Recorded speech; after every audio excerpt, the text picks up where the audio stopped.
Good morning. Shri Swami Samarth सर्वांना. आणि next mini ब्लॉगमध्ये स्वागत आहे तुम्हा सगळ्यांचं. तुळजापूरवरून आम्ही आलेलो अक्कलकोटला आणि स्वामींच्या मठात किंवा स्वामींच्या केंद्रात माझं फेवरेट स्थान जर कुठे असेल तर ते स्वामींच्या केंद्रात आहे. मला अक्षरशः स्वामींकडे बघितल्यानंतर रडू येतं का माहीत नाही मला. स्वामींचं माझं बॉन्डिंग इतकं इतकं प्रचंड.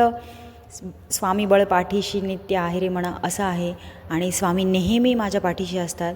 म्हणजे प्रत्येकाची भक्ती वेगवेगळी असते, पण स्वामींना फक्त भक्ती लागते. स्वामींना देखावा अजिबात आवडत नाही.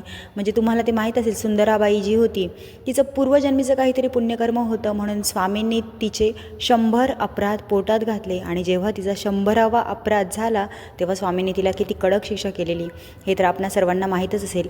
आम्ही आलेलो वटवृक्ष स्वामींच्या मंदिरामध्ये अक्कलकोटला. माझं फेवरेट म्हणजे स्वामींनी मला माझं लग्न झाल्यापासनं जेव्हा मी स्वामी भक्तीत आले तेव्हापासनं मला खूप जाण्याची इच्छा होती, पण स्वामींची इच्छा असल्याशिवाय आपण जात नाही असं खरं आहे हे. आणि तिसऱ्यांदा मला स्वामींनी आता बोलवून घेतलं एवढ्यात.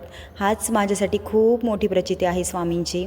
स्वामींचे हे जे 1,00,000 रुद्राक्ष बनवून स्वामींची ही फोटो फ्रेम तयार केलेली आहे, तिथे आम्ही छान असं फोटोशूट केलं आणि तिथून आम्ही निघालेलो गाणगापूरला.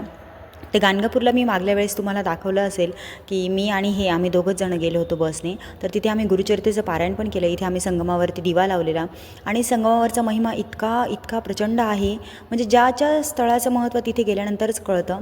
इथे